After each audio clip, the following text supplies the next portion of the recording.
어.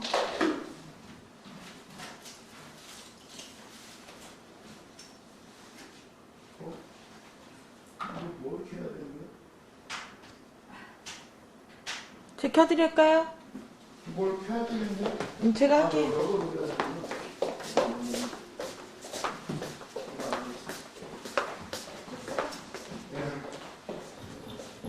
할렐루야, 할렐루야, 감사합니다.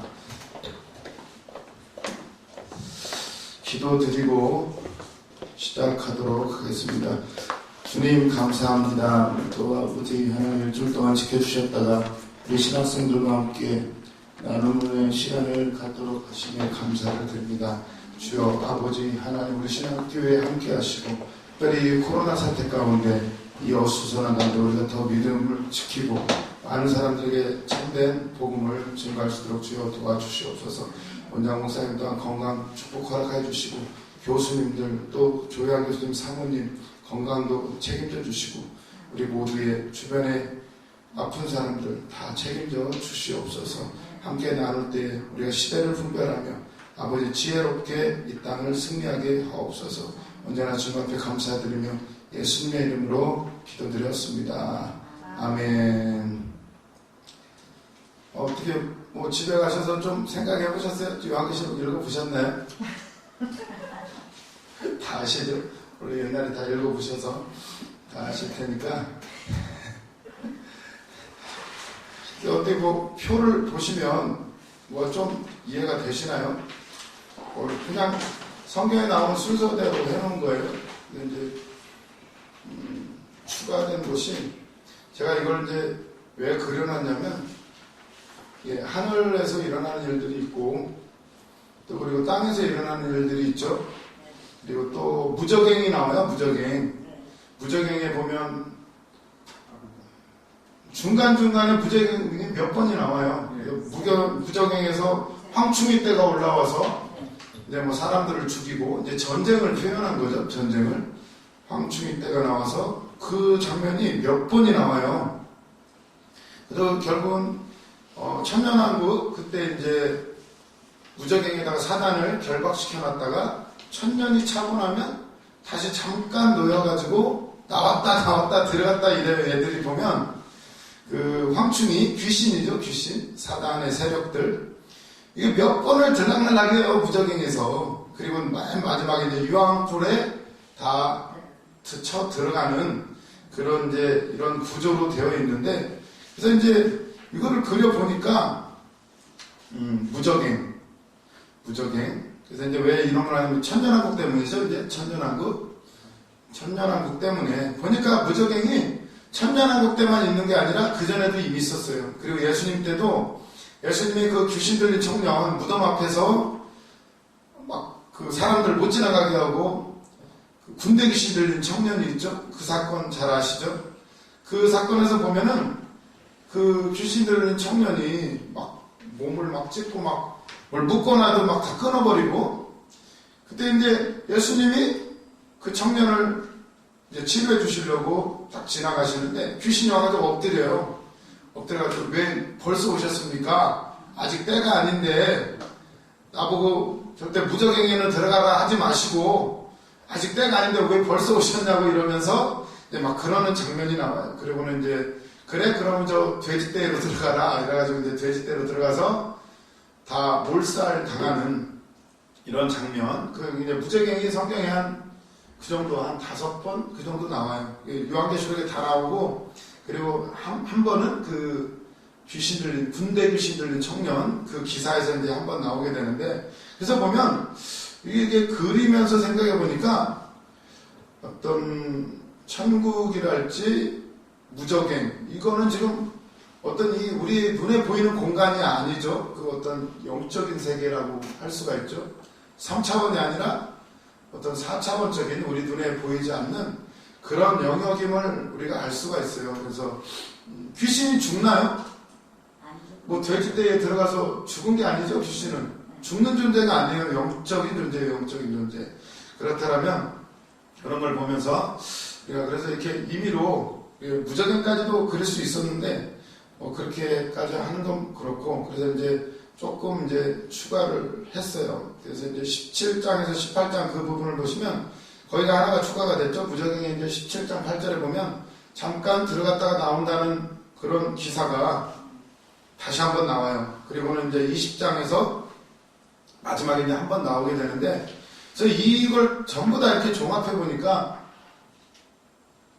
천년왕국은 과연 어떤 개념일까를 우리가 그려볼 수가 있어요. 약간 우리가 생각하는 어떤 땅에서 이루어진다 이런 개념이라기보다 우리가 자세히 이제 성경을 계속 읽어보면 참 우리가 옛날에 배웠던 뭐 7년 대환란이다, 뭐 3년 반, 뭐 휴거가 언제 있느냐, 막 이런 얘기들을 막 많이 들었는데 사실 요한계시록은 그런 얘기 안 나와요. 7년 대환란이라는 얘기도 안 나오고 한때 둘때 반때 그 얘기는 나오는데 이렇게 딱히 우리가 어려서부터 예전에 80년대, 70년대 많이 들었던 그런 얘기들이 직접적인 근거는 사실 없어요. 여러 가지를 이제 성경 여기저기를 이제 종합해가지고 어떻게 그런 이론들이 만들어졌는지는 알 수가 없지만, 그래 나름 근거가 있어요. 조금씩 근거는 있는데 직접적인 건 없다는 거 우리가 그렇게 잘 아시고, 다니엘서하고 약간 예수님이 말씀하신 뭐 일하다가 둘이 일했는데 하나는 올라가고 하나는 그대로 있고 뭐 이런 거랑 합쳐가지고 이렇게 약간 좀 그런 것을 우리가 볼 수가 있어요. 성경을 유심히 읽어보면 결국은 말하는 것은, 성경이 말하고자 하는 것은 결국 예수 그리스도예요. 예수 그리스도. 어떤 우리 눈에 보이는 게 전부가 아니고 눈에 보이지 않는 그 세계가 있고 그거는 반드시 온다는 거, 그걸 얘기하고 있다는 것을 생각을 하시면서 우리가 그렇게 생각하시면서 보시면 어떤 선입견이나 이런 걸 떼어놓으시고, 과거에 배웠던 거 많이 있잖아요. 7년 대환란 아주 얼마나 무서워요. 언제 그 전에 빨리 죽든지 휴거를 당하든지 막 이래야 된다는, 저도 그것 때문에 어렸을 때 굉장히 두려웠어요. 과연 내가 그 환란을 통과할 수 있을까? 그 전에 죽든지 그 전에 어떻게 해야 되는데, 그래서 나 살아있는 동안에 예수님이 안 오시는 게 좋은데 7년 대환란 때문에 얼마나 무서워요. 막 666 안 찍으면 다 안 되고 뭐 거래도 못하고 뭐 한다는데 뭐 먹고 살아요. 이래 주거나 저래 주거나 고통당하기는 싫은데 막 그런 생각을 많이 했어요. 그러나 오늘 요한계시록 저도 잘 안 읽죠. 사실 설교도 교회에서 들을 수도 없고 거의. 그러다가 이제 정리를 해본 거예요. 그냥 도표도 그려보고 이러면 이렇게 보다 보니까 중복되는 게 굉장히 많아요. 중복되는 게 많고, 그리고 계속 똑같은 얘기를 하고 있어요. 똑같은 얘기. 이것은 그 당시 굉장히 핍박당하고 서름받는 초대교회 성도들에게 7교회에 편지를 한 거예요. 7교회뿐만 아니라 흩어져 있는 많은 교회들에게 힘내라고, 인내하고 끝까지 견디라고, 끝까지 견디라고 그런 말씀이에요. 그래서 오늘날에도 똑같죠. 우리도 끝까지 견디는 거죠. 어디 가면 뭐 쉬운 게 어디가 있어요. 이 교회 저기에 가봐도 어차피 똑같아요. 거기도 사람 있고 여기만 뺀질이가 있는 게 아니라 저쪽 가면 또 있더라고요. 여기가도 있고 저기가도 있고 어딜 가나 말썽인 사람은 누구나 있어요. 그런 걸 보면서 그 가운데서 우리는 어떤 생활을 해야 되는가. 집안에도 왼수가 있죠. 왼수가 똑같은 영적인 문제예요. 내 안에 천국이 이루어지면 그런 거 바라보는 것이 아니라 주님이 주신 사명을 바라보면서 나가야 될 줄로 믿습니다. 그래서 오늘은 16장 들어가야 되죠. 16장 맞죠? 16장 7 대접을 위한 준비를 하고 모세와 어린 양의 노래, 막 하늘에서는 막 노래가 계속 있어요. 계속 뭐 4장, 5장, 7장 계속 하늘에는 계속 찬양이 울려 퍼지고 있다는 것을 알 수가 있어요. 이 땅에서는 난리도 난리가 아닌데 하늘에는 찬양이 계속 울려 퍼지고 있다. 이걸 생각하시면서 16장은 이제 드디어 일곱 재앙 시리즈의 마지막, 일곱 인, 일곱 나팔, 일곱 대접. 여기까지 하면 이제 재앙 시리즈가 끝나게 돼요. 이제 마지막 재앙 시리즈를 들어가게 되는데, 그래서 재앙이 이렇게 있죠. 아주 간략하게 하면 세 가지가 인, 나팔, 대접, 재앙이 있고, 중간중간에 막간에 이렇게 삽입되는 내용들이 있어요. 나팔에도 여기에도 삽입이 딱 되고, 그리고 요 나팔과 대접, 요 중간에 아주 긴 12장부터 15장까지 아주 기나긴 삽입의 내용이 있어요. 그리고 이제 나팔 대접은 1, 2, 3, 4, 5, 6, 7 7가지 장이 그냥 두두두두 한 번에 다 끝나요. 좀 다르죠? 인 재앙하고 나팔 대접에서는 6번째까지 하고 중간에 이야기들이 중간중간 들어갔는데, 여기 이제 나팔과 대접의 중간에 아주 긴 12장부터 15장까지 뭐 짐승이 나오고 미가엘과 용이 싸우는 장면, 뭐 666도 나오고 여러 가지 얘기가 나오고는, 그리고 이제 마지막 대접 재앙이에요. 대접 재앙. 그래서 이 대접 재앙까지 하면 모든 재앙의 시리즈가 끝나요. 끝이에요. 끝.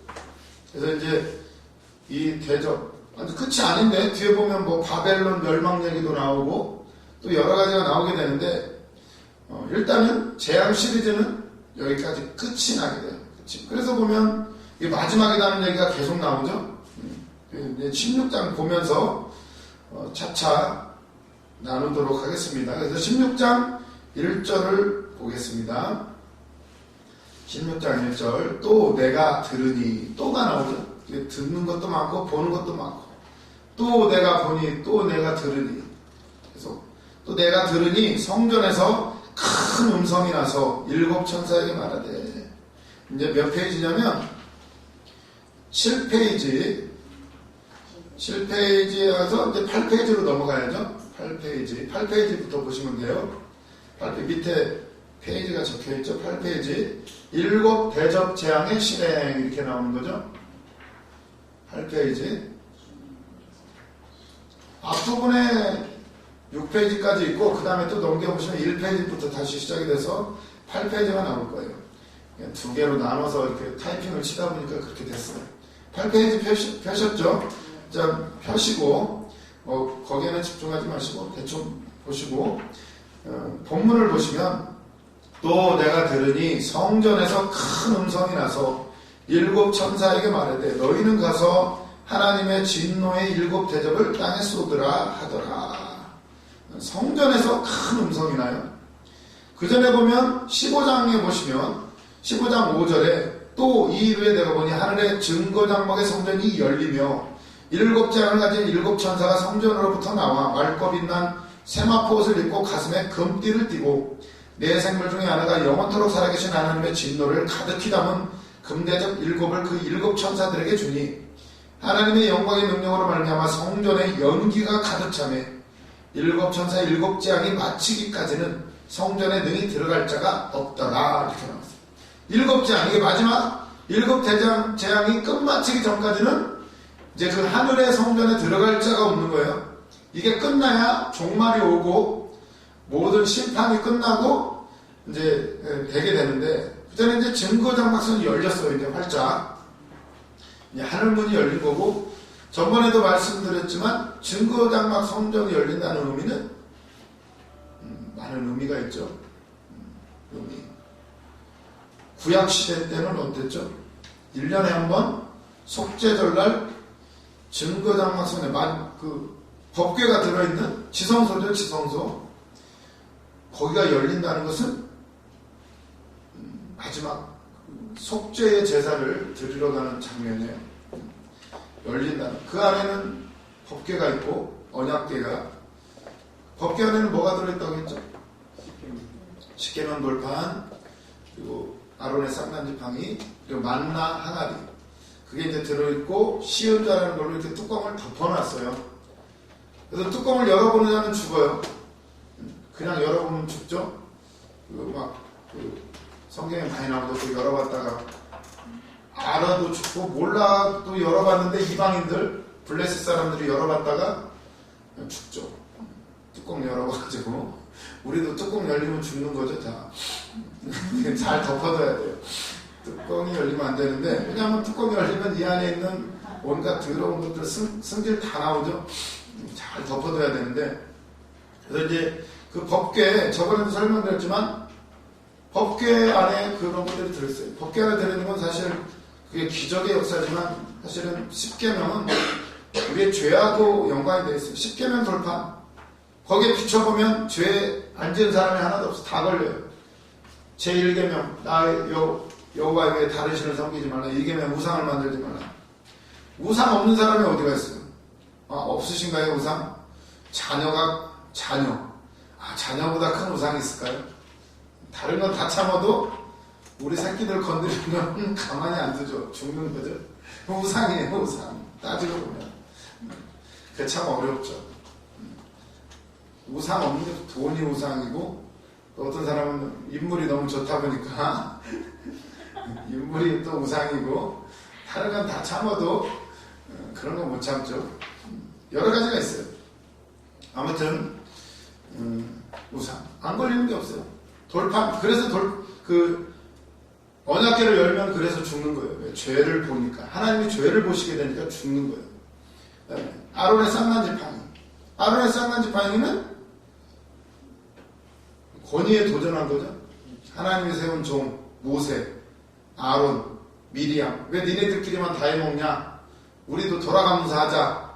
그래가지고 덤볐어요. 고라의 일당들이. 그래가지고 그러면 누가 하나님이 진짜 세웠는지 한번 해보자.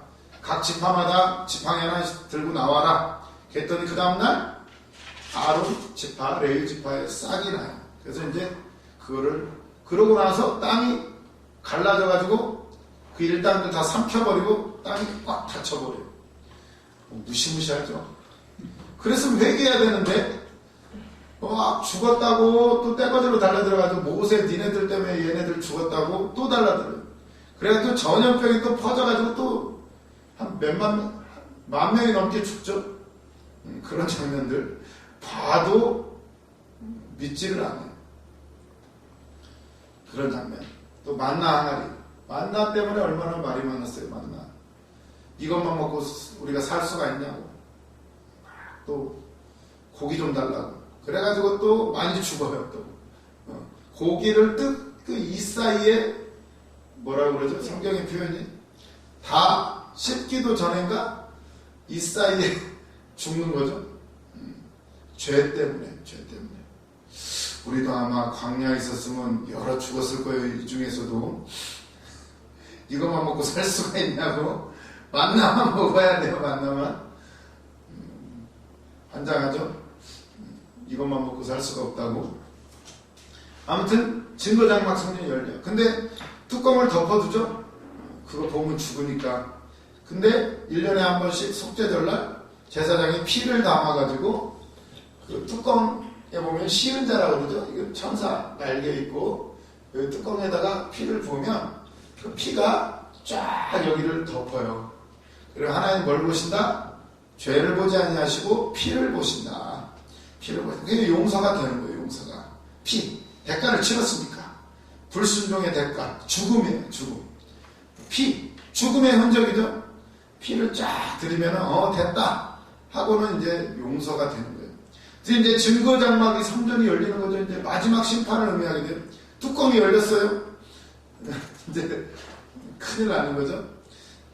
마지막 7 천사가 대접을 가지고 내려와요.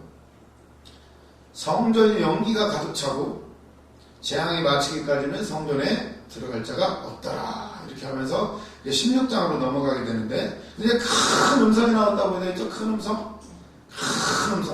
큰 음성 들어보셨나요?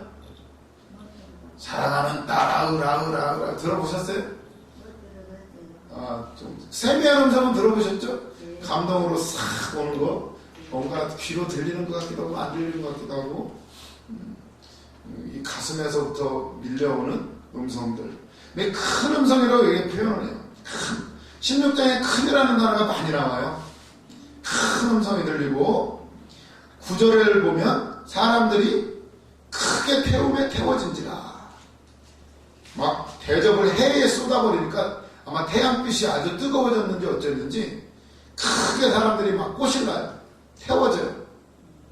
햇빛에. 그리고 12절도 보면 여섯째 천사가 그 대접을 큰 강 유브라데, 큰 강에 막 쏟아 부어요. 대접을. 이런 큰이라는 단어가 많이 나와요. 14절을 또 보시면 그들은 귀신의 영이라 이적을 행하여 온 천하 왕들에게 가서 하나님의 곧 전능하신 이의 큰 날에 있을 전쟁을 위하여 그들을 모으더라. 큰 날이죠. 큰 날. 그냥 날이 아니고 큰 날. 그리고 또 18절을 보시면 번개와 음성들과 우레소리가 있고 또 큰 지진이 있어. 얼마나 큰지 사람이 땅에 있어 온 이래로 이 같은 큰 지진이 없었더라. 이렇게 나오고 19절 큰 성이 세 갈래로 갈라지고 이렇게 나오죠. 큰 성 바벨론, 큰 성. 또 21절 또 무게가 한 달란트나 되는 큰 우박이 하늘로부터 사람들에게 내리매. 요새 며칠 전에 뉴스 보셨어요? 중국하고 미국에 뭐 우박이 이따만한 시간도 떨어져가지고, 예. 이거 보면서, 이건가? 그 순간, 우박이 떨어진다는데 뭐 이랬어요. 이거 알센가? 마지막인가? 막 이랬어요. 예. 이렇게, 그렇게 떨어진 적이 없어요. 그것도 중국하고 미국하고. 다른 나라도 아니고 왜 그랬을까요? G2라고 그러죠. 가장 큰 나라, 지금 가장 패권 국가. 거기를 아주 그냥 때려버렸죠. 그냥 뭔가 의미가 있을 것 같은데, 지금 두 나라 때문에 아주 우리나라 아주 맨날 새우등 터지죠. 사드 뭐 미사일을 배치했느니 마느니 그 미국이 한 건데 해라 말아도 중국이 날리고, 그래가지고 막 우리나라만 아주 그냥 중에 이래서도 저러지도 못하는데, 아무튼 거기 우박이 떨어졌어요. 어떤 분이 옛날에 그 아주 신학교 교수님인데 차 타고 이렇게 미국 사람이야. 차 타고 이렇게 가는데 갑자기 한낮에 하늘이 새카매지더래요. 그래가지고 이때 이 목사님이자 교수님인데 날새가 왔구나 이렇게 생각했대. 막 떨리는데 어떻게 하지? 막 당황스럽고 공포가 막 밀려오더래요. 하늘이 갑자기 막 하는 거예요. 우리나라도 그런 적이 있었어요. 그래가지고 이분이 말세가 드디어 왔구나. 막 기도가 막 저절로 막 발발발 떨리더래요. 그러다가 갑자기 조금 지나니까 갑자기 쨍 하고 해가 뜨더래요. 알고 봤더니 뉴스를 안 봤던 거예요. 그날은 일식이 있는 날이었어요. 일식이 있는 날. 우리나라도 있었어요. 우리는 있죠. 그게 이제 간간히 있어요. 근데 그때 알았대요. 이게 그러니 옛날 사람들은, 고대 그 사람들은 과학이 아직 많이 발달하지 않는 그때에 막 이런 일들이 한 번씩 일어나면 막 난리가 나요. 근데 신기하게도 그런 일들이 있을 때마다 세계사 가운데 큰 굵직굵직한 사건들이 많이 있었대요. 그런 기록들이 많이 있대요. 화산이 폭발하고 뭐 이런 사건들, 그때마다 역사의 기록들이 다 기록이 돼 있대요. 큰 사건들. 그런 걸 보면 이게 성경에 나오는 말씀들. 나중에 보면 예수님도 말씀하셨죠. 뭐 해가 빛을 잃고 달이 핏빛으로 변하고, 작년엔가 블러드문이라고 그러죠. 핏빛으로 이제 달이 변하는 거예요. 블루문, 뭐 파랗게도 보이는 거, 그런 현상들이 이제 일어나는데, 작년인가 재작년인가 몇 년 전인가 이게 1년에 3번인가 했어. 3번. 그래가지고 막 이게 좀 이런 거에 좀 관심이 있는 사람들은 말세다. 성경의 예언대로 간간히 있었지만 이런 적은 없었다. 지금까지 3번이나 했어요. 1년에. 그러면서 막 사람들이 긴장을 한 거예요. 드디어 때가 됐다. 7년 대원란 들어가나? 막 이런 고민을 막 했던 거예요. 그래서 그 예수님이 십자가에서 죽으실 때 갑자기 어떻게 되죠? 온 세상이 깜깜해. 그때 이제 한마디로 일식이 일어난 거예요. 일식이. 또 막 천둥 번개치고 우르릉쾅쾅 막 지진이 일어나고 막 난리가 나죠. 그때 로마 백부장이 이 사람은 진짜 하나님의 아들이구나 이렇게 막 고백을 하게 돼요. 왜 그런 고백을 하게 되냐면 이 고대 사람들에게 있어서 일식은 현대에도 아까 그 얘기 드렸죠. 미국 사람, 신학자, 과학자 이런 사람인데 그걸 모르고 일식이 있는지 모르고 가다가 갑자기 닥치니까 패닉 상태라고 하죠. 이게 막 어떻게 할 줄을 모르겠더래요. 막. 자기만 그랬던 게 아니라 도로에 있는 사람들도 막 우왕좌왕하고 난리가 났더라는 거예요. 막 깜깜해지니까 아무것도 안 보이니까. 그때 그 공포를 알았대요. 그래서 예수님이 십자가에서 죽으실 때 수많은 재판 과정이 있었고 뭐 이래저래 막 이상한 사건들이 많았어요. 그런데 예수님이 달리시다 막 우르릉쾅쾅 막 까매지고 더군다나 성전 휘장이 위에서부터 아래로 밑에서부터 찢었다면 이해가 되는데 찢기도 어렵대요. 아무리 말 몇 피를 해도 그게 찢어지지 않는 아주 두꺼운 가죽인데 그게 위에서 아래로 쫙 찢어져요. 막 무덤이 뚜껑이 열리고 막 사람들이 막 몇 명 살아났다고 그러고 부활했다고 그러죠.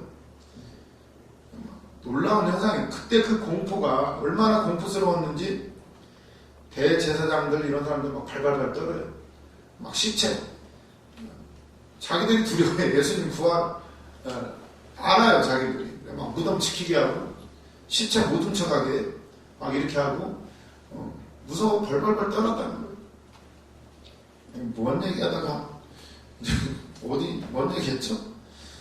아무튼 이게 이제 성경에 근거가 있어요. 왜냐하면 창세기 1장에 보면 하나님의 해와 달과 광명체들을 만드시고 1장 14절 보시면 하나님이 이르시되 하늘의 궁창에 광명체들이 있어 낮과 밤을 나누게 하고 그것들로 징조와 계절과 날과 해를 이루게 하라 이렇게 나와 있어요. 계절과 날과 해를 이루는 거예요. 이제부터 시간이 가는 거죠. 어떻게 그전에는 시간이 없었다고 봐야 돼요. 그래서 뭐 역사가 천지창조가 하루 만에 이루어졌냐 뭐 몇천 수천 년 수만 년을 이루어졌냐 막 논쟁들이 많은데 셋째 날 넷째 날 되기까지는 시간이 없다고 봐야 돼요. 사실 하나님이 그때부터 날과 시를 이루라 이렇게 말씀하셨으니까 날과 해를 이루라. 그리고 또 한 가지 징조 영어로 하면 사인이에요. 사인을 보내는 거예요. 사인. 이적, 기사, 표정, 사인이죠. 사인. 징조를 이루라 이렇게 하셨어요. 창세기 1장에 나와요. 1장에. 그래서 옛날 사람들은 뭘로 점을 치죠? 별자리 보고 날씨를 보고 이렇게 막 점을 쳐요. 왜? 하나님이 말씀하신 거예요. 신기하게도 일식이나 이런 화산 폭발 이런 일들이 일어날 때마다 뭔가 세계사 가운데 큰 사건들이 있었다는 거예요. 전환점. 그리고 오늘날 코로나 같은 종교개혁이 일어날 때마다 이런 전염병이 싹 돌았대잖아요. 유럽이나 전 세계 가운데 싹 돌았대요. 종교개혁이 일어날 때마다 뭔가 하나님이 쌓인 어떻게 보면 요한계시록 재앙하고도 맞닿아 있어요. 전염병 무슨 이런 것들 이게 요한계시록에 나오는 내용이죠. 다 오늘 나와요. 첫 번째 장에 악한 독종이 나가지고 종기가 나가지고 큰 역사가 일어나게 되는데 어쩌면 전 세계가 지금 코로나 바이러스로 하잖아요. 뭔가 하나님이 일하시겠죠? 종교개혁? 뭔가 종교개혁에 버금가는 어떤 걸 하나님이 다시 갱신하시기를 원하실 거예요.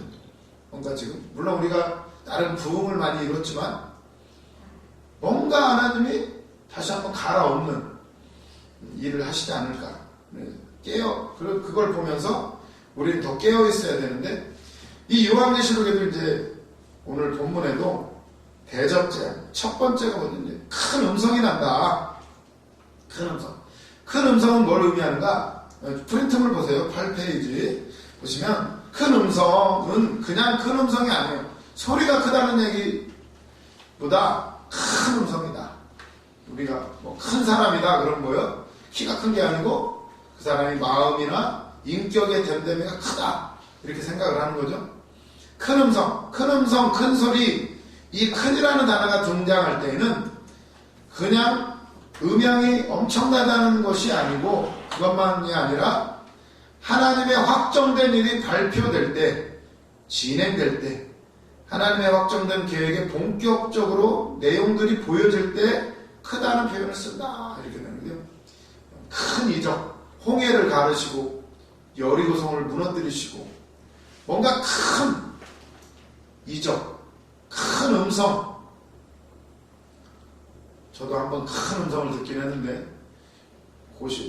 간증 맨날 하죠. 고시원방에서 그냥 그날도 밤새 비디오 보다가 늦게까지 자고 있었는데 아침에 그냥 큰 음성이 들렸어요. 떠나라 떠나라. 아주 큰 음성을 들었어요.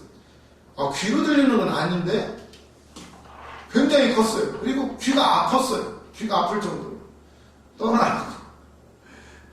떠나라고 그래가지고 떠났죠. 아예 떠나야 되는데 그냥 다른 고시원으로 이사를 갔죠. 그래야 5년을 더 고생을 했죠. 5년을 빨리 떠나야 할 때 떠나야 되는데 우리도 마찬가지죠. 빨리 그만둘 거 그만둬야 되는데 아직도 뭐 그냥 훅 떠나버리는 게 가장 빨라요.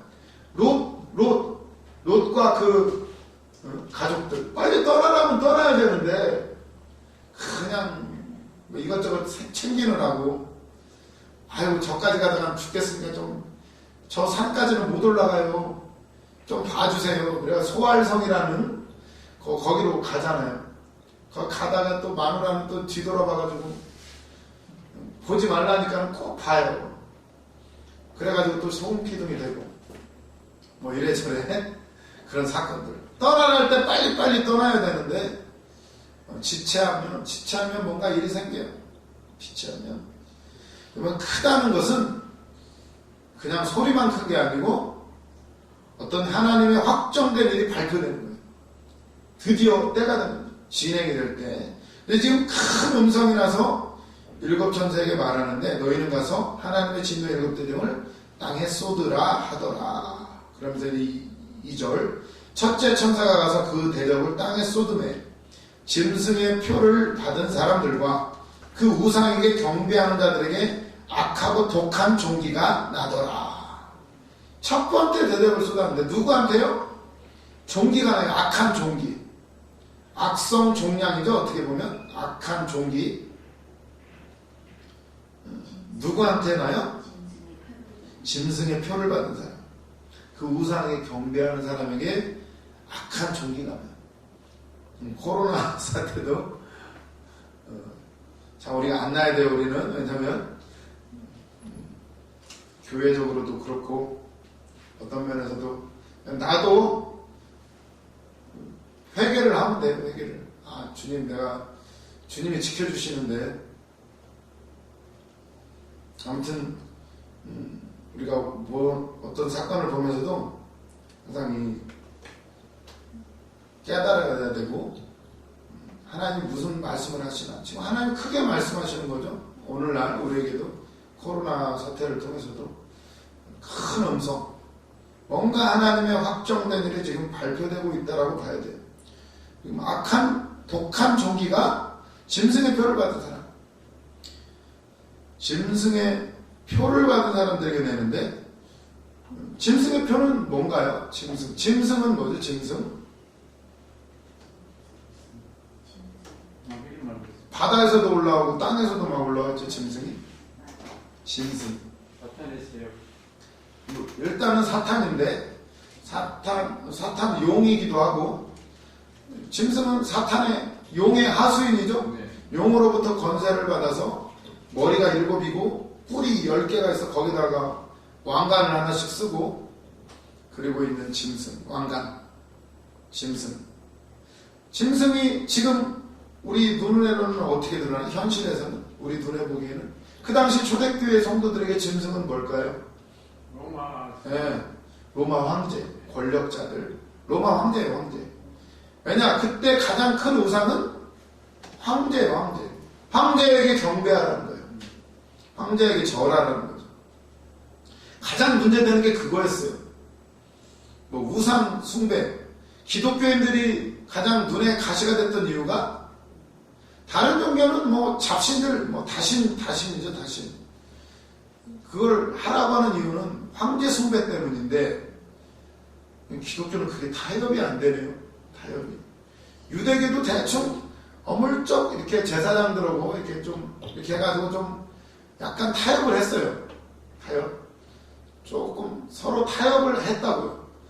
그런데 이 기독교는 이게 타협이 안 돼요. 부활했다는 거예요, 예수님이.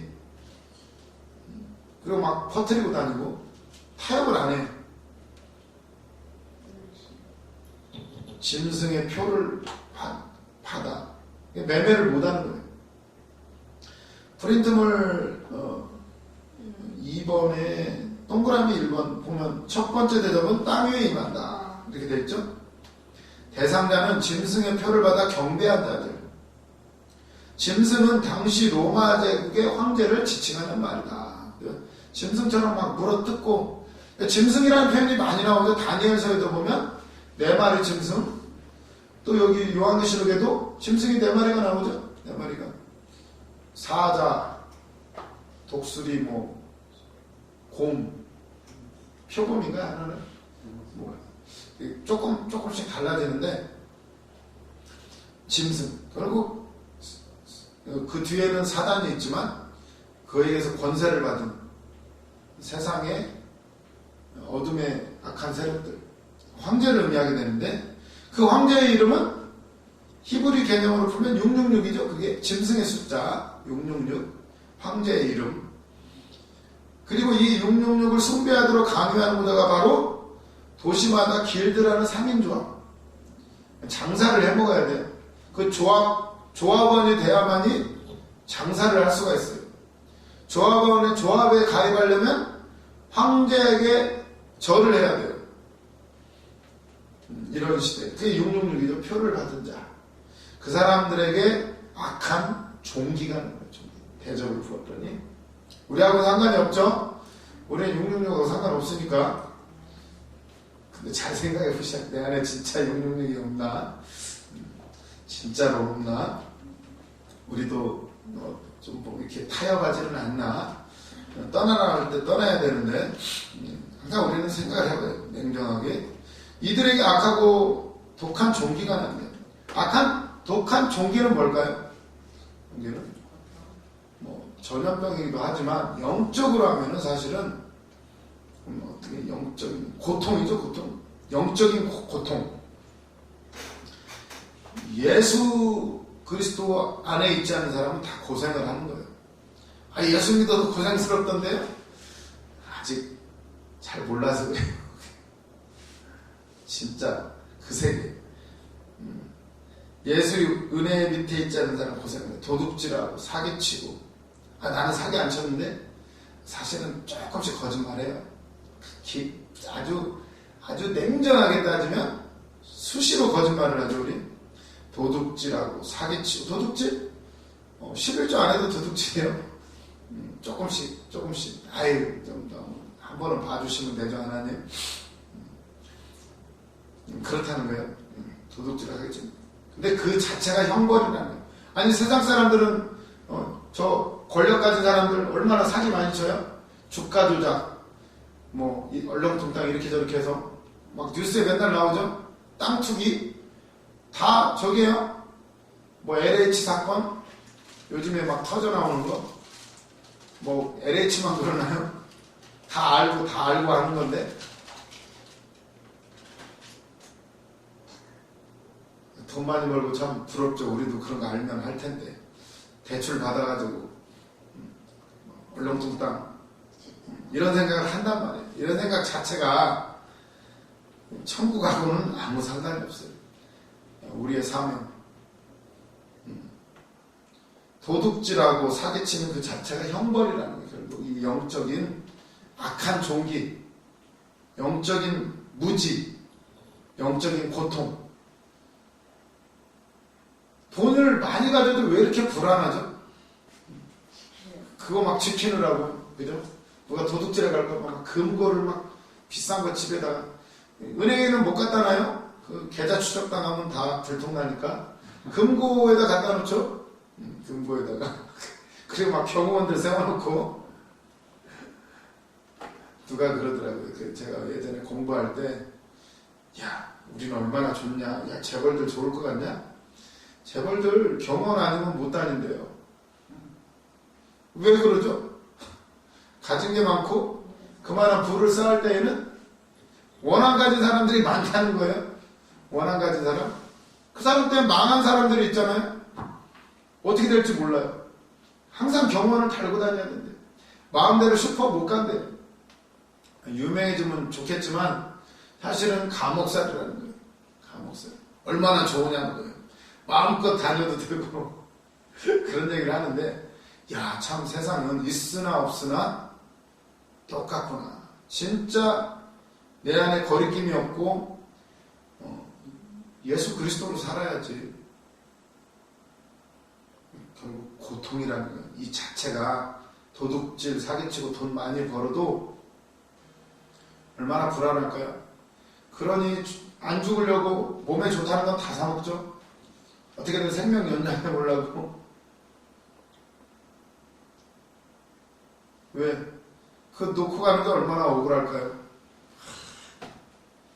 그걸 찾아야 해서 온갖 일들을 다 했는데, 수단방도 안 가렸는데, 그 자체가 고통이라. 예수 그리스도가 없이는 모든 그 자체가 형벌이라는 거예요. 나중에 주님 앞에 갔을 때 심판받는 게 아니라, 그래서 이 살고 있는 이 자체가 심판이라는 거예요. 예수가 없으면 심판이에요. 벌써부터가. 그러나 예수를 만나고 지금 훈련받고 있는 우리들은 조금 불편할 수는 있어요. 그러나 얼마나 편한지 몰라요. 마음 편해요. 아직 편안하지 않으신 분은 기도 조금 더 하시면 돼요. 진짜 편해요. 제가 그렇더라고요. 공부할 때는 얼마나 잠을 못 잤는지 몰라요. 저는 진짜 환자예요. 그리고 얼마나 예민한 줄 아세요? 조금만 더 소리가 나면 안 돼요. 잠을 못 자요. 근데 지금은 굉장히 무던해졌어요. 지금 너무 잘 자고 코도 많이 고르고 너무 편해요. 속이 편해요. 그런 걸 생각하시면서 아무튼 이 악한 종기 누구에게 난다? 짐승의 표를 받은 자. 결국 이 자체가 심판이라는 거예요. 우리가 마음에 혹여나 불안하거나 그러다라면 기도하시면 돼요. 주님 앞에 엎드리면 주님이 만나주시고, 주님이 다 먹여주시고 입혀주시는데 참 희한해요. 뭔가를 쌓아놔야 되고. 짐승의 표예요. 짐승의 표. 이거 아니면 죽는다고 생각을 해요.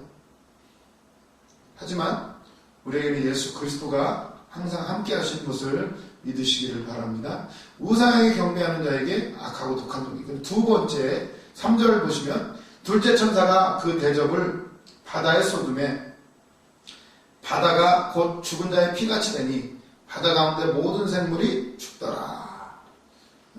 바다에 쏟을 때 세 번째는 강이죠. 4절, 셋째 천사가 그 대접을 강과 물 근원에 쏟음에 피가 되더라. 물과 두 번, 세 번 바다, 강물에 대접을 쏟으니까 피로 변해요. 어디서 많이 본 것 같죠? 물이 피로 변하는. 물이 피로 변하는. 모세, 출애굽할 때. 똑같은 얘기죠? 이게 지금 요한계시록도 왜 재앙이 있어요?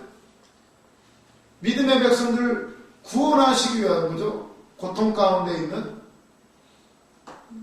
짐승에게 고통당하는. 구약시대에도 마찬가지였죠. 애굽에서 종살이하고 있던 하나님의 사람들 구원해내시려면 어떻게 해요? 심판을 하는 거예요. 애굽 맨 먼저 했던 게 물이 변하여 피가 되는 거였죠. 피가. 죽음이죠. 죽음. 애굽이 고대 가장 큰 제국을 이룰 수 있었던 건 강이었죠. 강. 나일강. 젖줄이죠. 젖줄. 항상 물이 넘치고 그렇기 때문에 항상 풍년이 있을 수밖에 없어요. 그래서 문명을 이루고 아주 강력한 힘을 발휘할 수 있었던 것인데 그게 피로 변했다는 거예요. 죽음이죠. 죽음. 근데 이걸 생각해보세요. 예수님은 오셔서 첫 번째 일으켰던 기적. 예수님의 첫 번째 기적이 뭐였죠? 혼인잔치. 그것도 그냥이 아니에요. 혼인잔치 왜 했을까요? 예수님이 신랑으로 오시는 거니까 혼인잔치 기적을 베푸시고, 모세는 율법의 대표죠. 물이 변해 피를. 죽음이에요. 죽음. 율법. 예수님은 복음이 오셨죠. 물이 변해 포도주. 잔치를 베푼 거죠. 잔치. 생명이라고. 생명. 완전히 달라요. 같은 물을 가지고. 그런 걸 보면 참 성경이 재미가 있어요. 근데 지금 마지막 재앙이니까 물 근원이 피로 바뀌어요. 피로. 이 물이라는 것은 어떤 의미가 있을까요? 물. 동그라미 2번 보시면 중간쯤에 보면 두 번째, 세 번째 대접은 바다와 강, 물 근원이 피로 변한다. 여기서 바다는 바다에서 짐승이 올라오죠. 바다는 사탄의 통치와 원리와 기초 아래 있는 모든 삶의 영역을 말한다. 이렇게. 바다는. 성경에서 바다는 별로 좋은 게 아니에요. 그래서 사탄의 통치받는 그런 삶의 영역을 말하게 되는데, 저희가 성도들과 선지자, 이건 쉬는 시간 갖고 또 나누도록 하겠습니다.